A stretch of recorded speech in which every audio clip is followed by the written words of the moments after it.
Olá, vamos falar nesse trabalho aqui sobre as técnicas amperométricas, a voltametria e a polarografia, referente ao trabalho de química analítica. Os discentes desse trabalho são Nilson Pereira, Cara Lobo, Bianca Alves, Marlete Souza, Caterine Reis, Glaze e Thaís. Introdução. O que são métodos analíticos? Os métodos eletroanalíticos são métodos instrumentais de análise que empregam as propriedades eletroquímicas de uma solução para determinar a concentração de um analito. Observe na figura, a classificação dos métodos analíticos, sendo eles clássicos ou instrumentais. Os clássicos eles subdividem são chamados aí de métodos de via úmida, que pode ser a gravimetria ou a volumetria. Já os instrumentais, que é baseado em propriedades físicas, ele divide em eletroanalítico e cromatográfico, e também espectrométrico. O eletroanalítico ele tem propriedades elétricas, o espectrométrico tem propriedades ópticas e o cromatográfico tem propriedades mistas.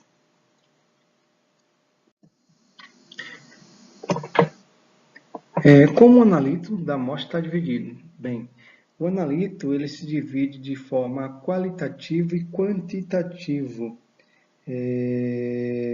No método qualitativo, o analista está presente numa determinada concentração.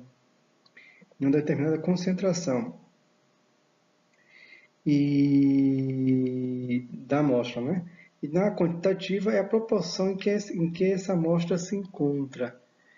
E aí vem aquela dúvida na cabeça, o que é uma voltametria? É uma técnica eletroquímica onde as informações qualitativas e quantitativas de uma espécie química são obtidas a partir de um registro de curva corrente e potencial.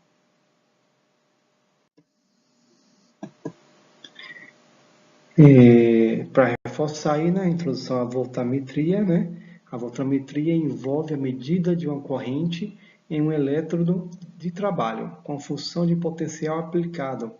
A medida da corrente é proporcional à concentração do analito na solução. Em alguns casos ocorre a oxidação, gerando aí um elétron de ferro, e aí também ocorre a redução.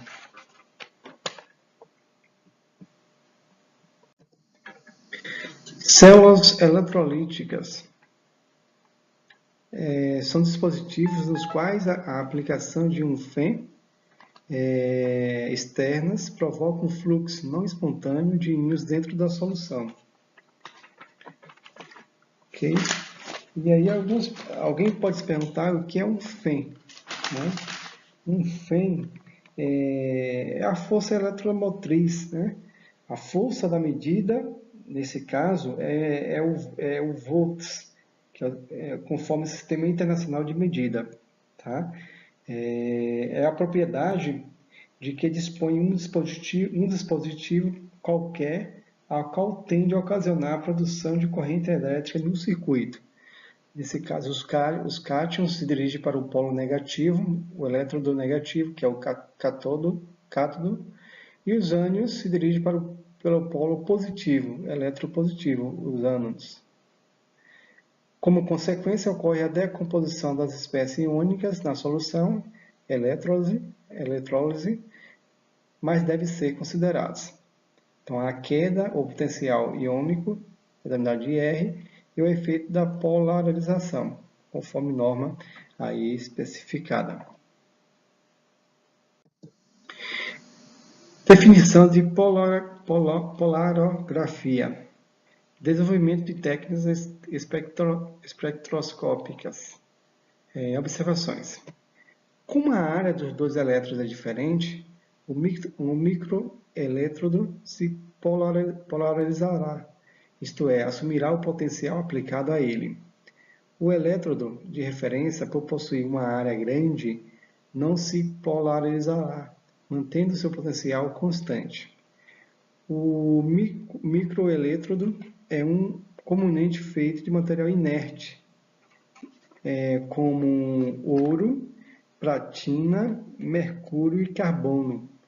Quando o microelétrodo é construído de um elétron gotejante de mercúrio, a técnica é chamada de polarografia. Os microelétrodos têm formatos e tamanho diferente. Com frequência, são discos pequenos de um condutor que é prensado em um cilindro de material inerte como o teflon, que tem em si um fio para contato. O condutor pode ser um material inerte, como a platina e o ouro. Em voltametria, os sinais de excitação de potencial variável são aplicados sobre uma célula eletroquímica contendo um microelétrodo.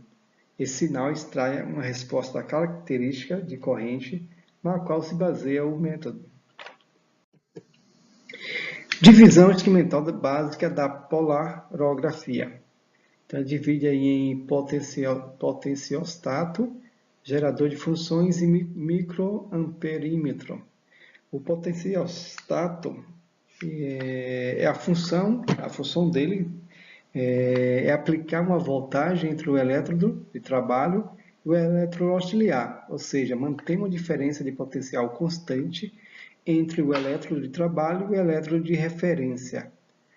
No gerador de funções, o gerador de funções deve variar esse potencial, dando na direção negativa ou positiva de forma contínua ou em saltos entre dois valores distintos de potencial.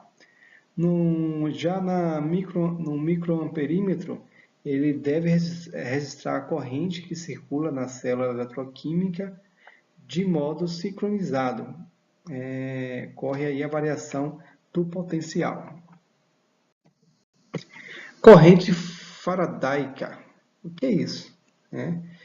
A corrente devida à transferência de elétrons que se processa quando a oxidação, ou seja, perda de elétrons ou redução, ganho de elétrons, ocorre sobre a superfície do elétrodo e é denominado de corrente faradaica.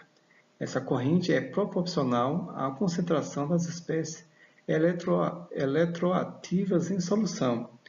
A corrente de redução, conhecida como corrente catódica, é, por convenção, assinalada com sinal positivo, enquanto que a corrente de oxidação, a corrente anódica, assim conhecida, ela vem com sinal negativo.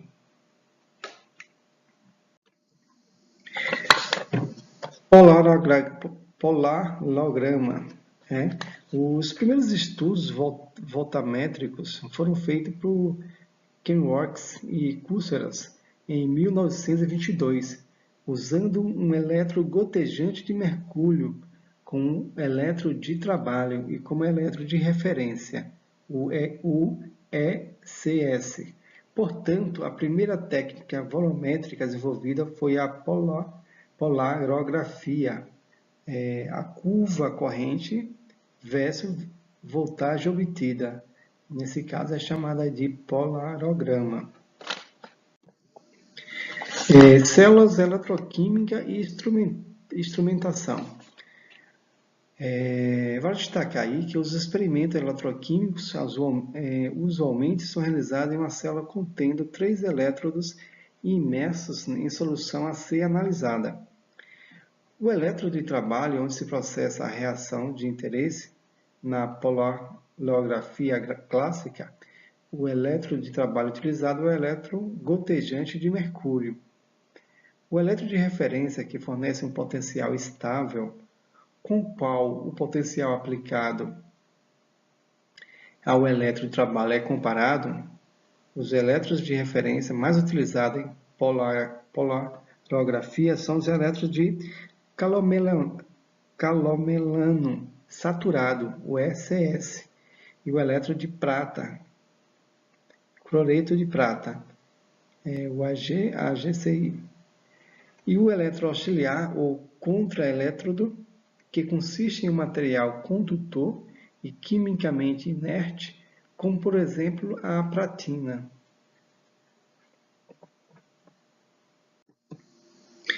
E aí nessa figura, né, com 3 elétrons utilizados em experiências eletroquímicas, você pode observar aí o elétron de referência, a célula eletroquímica, né, e o eletroauxiliar. Embaixo aí na base é percebível e visível aí o nível de solução. A solução, conforme percebe-se na figura, a ser analisada deve conter a amostra dissolvida em um eletrolito de suporte também dissolvido, numa concentração mínima de 10-3 mol por litro, para assegurar uma condutividade média de solução requerida nas medidas eletroquímicas. O eletrolito de suporte deve ser escolhido de forma a não interferir nas reações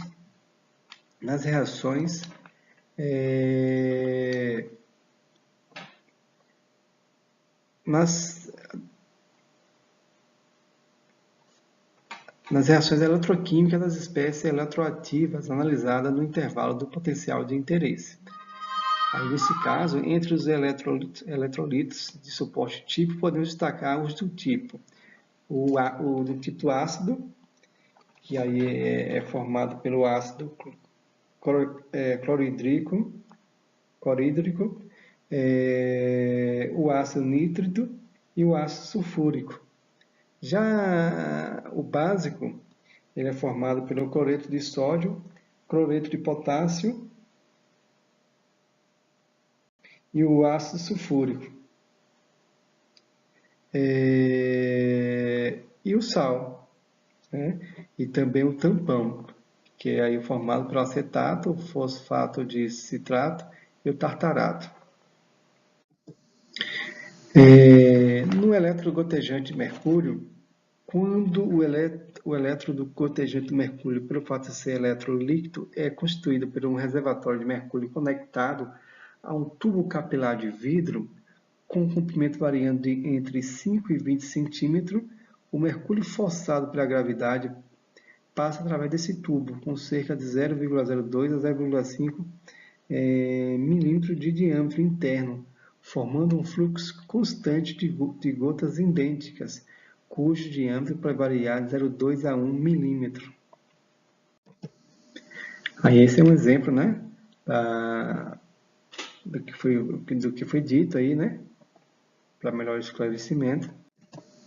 E aí a nossa bibliografia consultada, né, nosso trabalho.